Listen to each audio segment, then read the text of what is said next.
Hey there, Dr. Charlie here. Welcome to our Charlie Chats for the day. Let us take our 3 deep breaths together and get through these technical difficulties. All right, let's breathe in to the bottom of our belly.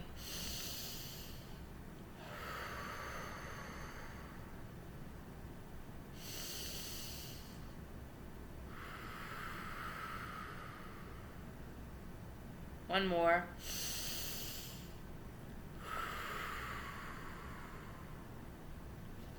First of all, shout out to my cousin for use of his space. I appreciate you, cousin. So, I was thinking for 10 minutes, and then I was trying to get this video set up for another 10 minutes, and it wasn't working. And so I just changed modalities, and I think that's what we're discussing today is the nature of change and how when we have asked for change, maybe we've prayed for change, or maybe we've meditated for change, or maybe we've declared something new or that something will be changed, sometimes we don't want to let go of all of the things that would actually require. We want change, but sort of exactly as it is, right here, right now. I want change in this same setting, where really change expands beyond our usness, my me-ness.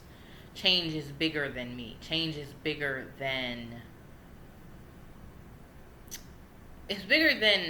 me as a singular point. It's really about me as part of a web and a community, whether that's a community of people, a community of ideas. Change is not a singular entity, it's not an island. It always affects everything around it, everything touching it, and in the grander scheme of kind of quantum energy, that's everything ever that exists. That might be too much. Sometimes I describe my my doctorate always requires explanation, at least at this point, and it's in integral and transpersonal psychology. Many people say, well, what the heck is that? Transpersonal is the connection between mind, body, spirit, and environment. So that's really all that is, all that helps make you you. And integral means integration. So integrating and connecting, or connecting and integrating mind, body, spirit, and environment.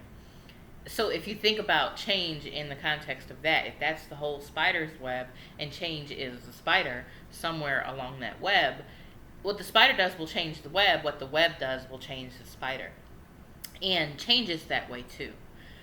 For those of you who have been long-time meditators, this is what meditation brings up, both at the individual level and at the collective level, is what we're experiencing now. Huge, tremendous, hopefully structural change. People are tired. Black people are tired in the United States. They're tired of having grace and compassion.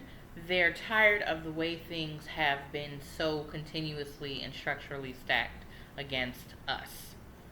And I would say that perhaps may be true for other brown people, other people of color in this country, indigenous people to the United States, to North America. They certainly have been also structurally excluded in so many ways, but that's the nature of the structure. This is a structure that has absolutely kept white folks in power, and holding reins very tightly. And now that structure is not beginning to. It's nearly, I would say it's probably 3/4 of the way done, just kind of unraveling. And what that means is people are really angry and are looking for ways to focus their anger, are looking for actions that they can do, are in their feelings. I've been certainly in my feelings for a month or more, and everything has been so heavy. It's been as if it were sitting directly on my shoulders, on my being, on my countenance. And that too is the nature of change, where change change doesn't keep things the way they are. That seems perhaps obvious or perhaps cliche, but sometimes we want the change but don't want to change anything. We want this just to sort of magically appear. I get caught in that thinking sometimes where I want something different but don't want to do anything different to get it, to get there, to get to this new place. And so some of that is exploration. This morning I was looking through my cousin's refrigerator, and there was something, and it was out of date, and I said, this is super processed. I wonder. So I smelled it. You do the smell test. I smelled it. I said, it smells okay. It smells about like what it should.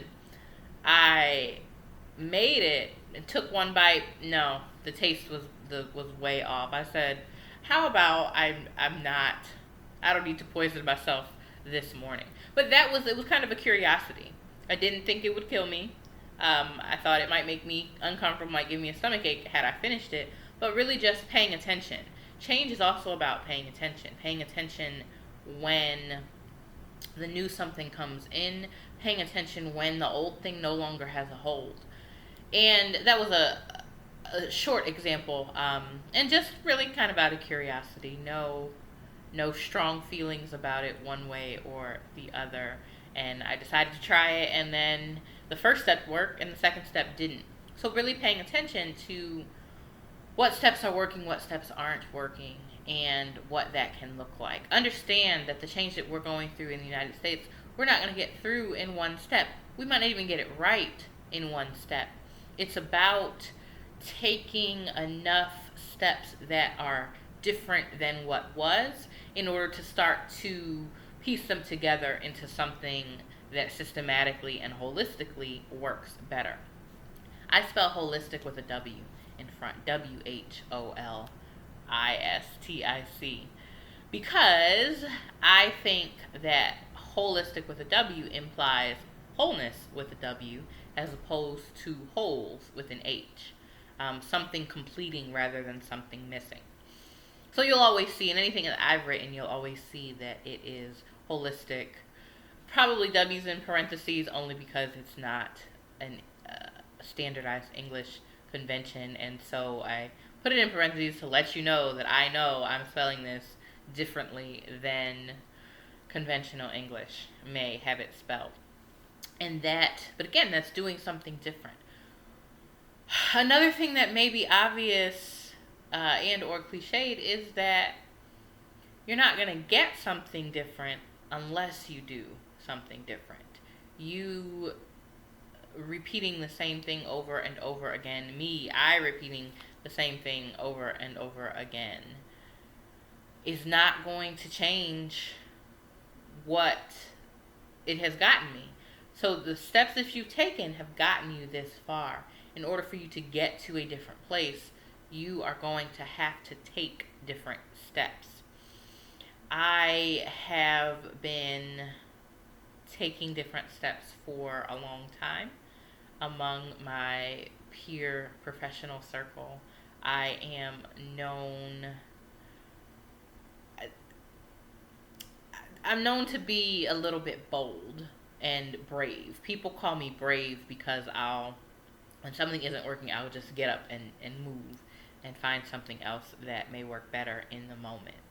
That certainly has pros and cons as a professional in my professional life. And I encourage you to begin to take steps toward something different. If you look around, if this time at home has made you realize what is important to you, what isn't important to you, and perhaps things that you would like to see or experience differently, I encourage you to figure out just one or two things that are different than what you've always done and try those. They may not feel right. Try them 3 times. Um, Sometimes it takes threes for us to let the first one. This was described to me when someone came in to teach my kids at the time how to cook. We had a garden, and so her job was to teach my kids how to cook with the things in our garden. And so she said, if you're trying something new, in this case vegetables, try it. Take 3 bites. So that's where this analogy is coming from. The first bite is just a shock to your system. Your body's like, this is new. I don't like it. The second bite, your body's like, okay, not quite as new. Let me see. There's something, this is different. So instead of this is new, I don't like it, it's just like, this is different than what I'm used to. And then the third bite, you're much better able to assess whether or not you like the thing, whether or not it tastes good or is pleasing to you in whatever way it could be pleasing. So that's where that analogy comes from. And so my encouragement to you is, in the nature of change being changing, of course, try something new. Pick 1 or 2 things, and really just 1 or 2. If you overhaul the whole thing, if it doesn't work, you can't pinpoint where it went wrong. So if you try 1 or 2 things at a time, you can say, hey, this one works, this one doesn't. You might get 1 working and then 3 duds. You might get 3 or 4 that don't work that well. Keep trying new things until you begin to fit those pieces together for whatever it is that you would like changed. So, until we meet again, caveat, you can find me in a couple of other places. I am on both Facebook and Instagram at Dr. Charli Brown. And if you add a .com to that, you can find my website. And I have a class called Practical Tools for Everyday Wellness. If you're interested in some of the actual tools, actual things you can do, they're all very quick and easily learnable. And once you learn them once, you can use them forever. So that's also on my website. If you check the menu, it says Practical Tools. You can find that there. So, with that being the caveat, close parenthesis or close bracket, I am Dr. Charli Brown. It is always my great pleasure and distinct honor to spend this time and space with you. Until we meet again, I strongly encourage you to take great care.